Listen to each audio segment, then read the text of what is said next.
So I was born profoundly deaf, and as I was growing up, things started to change for me at the age of 16. My eyesight started to change, started to deteriorate. In bright daylight outside I was really struggling, and especially at night I couldn't see a lot. I can see people, but I can't see the features. I haven't got enough sight to see the features clearly. I had no confidence, my confidence was really, really low, and I didn't have a lot of help or support. So the first time when I met Michael, it was at the Oldham Deaf Club. I recognised that he was really, really low in confidence, and I went up and had a chat to him. Because I worked for social services for a long time, I kind of knew when people were withdrawing and going within themselves. And I thought, I can help this young man. It was me who heard about individual budgets and explained to Michael and said, go and see social services about that. And it's just improved from then on. Now, I have an individual budget and things are on the up for me. Things are really exciting. I've got PAs to help me, and my life is much better. It gives me a lot more freedom. I don't have to book holidays to take Michael here, there and everywhere, because he's got his own personal assistants now that do it instead of me. So yeah, we're both more independent now. When I went to school, it was a hearing school. I was kind of in a mainstream school, and there wasn't a lot of sign language, very, very basic sign language I had when I was younger.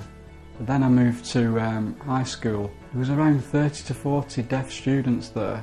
They were using BSL, which I didn't really know about, but I started to learn it and absorb it. And so when I became 16 and my eyesight started to deteriorate, and I was trying to communicate in sign language, I was missing a lot of information. A communicator came. He came and he grabbed my wrists while he was signing.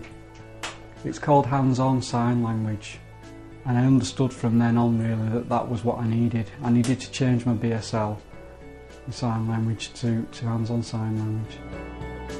So I like to have my haircut today because I'm getting ready for tonight. I'm going out to Manchester with a lot of deaf friends. It's my girlfriend's birthday tonight. We're going to have a bit of a party in Manchester with all my friends tonight.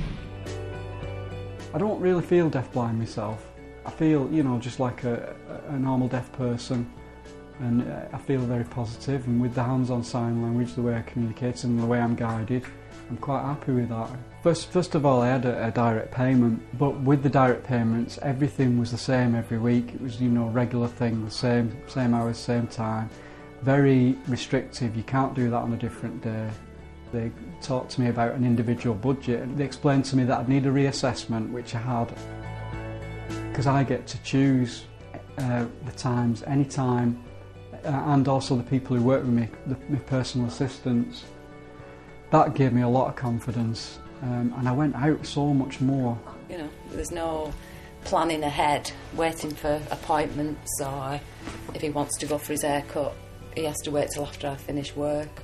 I do his books for his allowance and for paying the wages, and it takes me 10 minutes a month. Regularly I go to watch football with my PA. Also it helped me to go clothes shopping. He'll explain to me if I'm looking at some clothing, he'll explain to me what it is, what it looks like. The Deaf Club I enjoy the most because all my friends, I meet all my friends there, and we all socialise together, we all talk to me, it's a really good time for me. I can go out and do anything at my time when I want to do it. So I have a job as a lecturer for a company called Here First. They're a training company, run training courses for social workers. I talk to them about my life, I explain to them about individual budgets and direct payments, and give them a lecture to raise awareness for them, give them an idea of how it affects deafblind people. The feedback's really, really good. They said they've enjoyed it a lot, and that gives me a lot of confidence. When Michael was little, he used to say, why me? Why I've got the, why can't I hear, why can't I see? And we always said to him, it's because you're here to help people. And I think that's why he's doing what he does now, which is going around and giving talks about being deaf and being blind and how he's coping.